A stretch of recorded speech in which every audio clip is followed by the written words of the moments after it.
Aprobado na ng Kongreso ang hiling na emergency powers para kay Pangulong Bongbong Marcos para tapyasan ang buwis sa mga produktong petrolyo.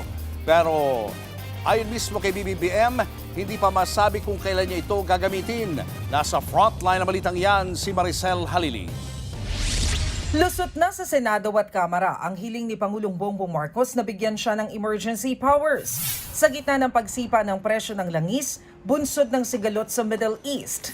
Ito'y para kaltasan o di kaya'y suspindihin ang excise tax na nakapatong sa mga produktong petrolyo. Pero kahit sumampa na sa higit $100 kada bariles ang presyo ng Dubai crude, sinabi ni PBBM na hindi pa rin siya tiyak kung kailan niya planong gamitin ang emergency powers. We will see. Depends on the trends. We have to watch the trends of on oil prices. It's very hard to say because it's all speculation. We don't know how long this will last for.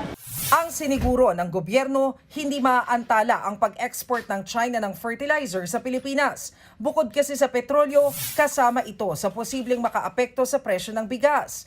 Kaya kinausap na ng Department of Agriculture ang China para masigurong meron tayong supply. We might send a study mission to China to see yung mga alternative ways nila na mga techniques nila na hindi masyado gumagamit ng fuel-based fertilizers at willing silang turuan tayo. So, food diplomacy siguro tawag na rito. Irerekomenda rin ng DA na magpatupad ng price cap sa mga imported rice para matimpla ang presyo nito.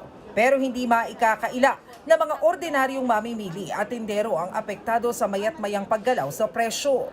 Ay grabe, naglalakad na lang kami. Naglalakad from house to work instead na sasakay. Dati sumasakay kami. Kaso sobrang higpit. Ang dami kasing kailangan bayaran. And lalo na magmo-moving up yung mga anak namin. Hirap din ho kami sa pagbebenta, sa pagtitinda. Gawa nga wala akong mamimili.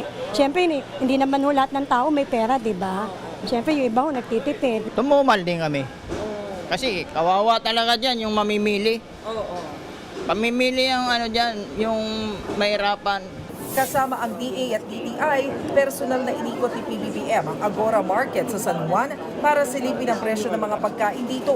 Bagamat may bahagyang paggalaw ng presyo ang mga bilihin, sinabi ng Pangulo na huwag magpanik dahil normal pa raw ang supply ng mga pagkain. Nagbabalita mula sa Frontline, Maricel Halili, News 5. Mga kapatid, Julius Babaw po. Para sa komprehensibo at makabuluhang balitaan at talakayan, mag-follow at mag-subscribe na sa social media pages ng News 5.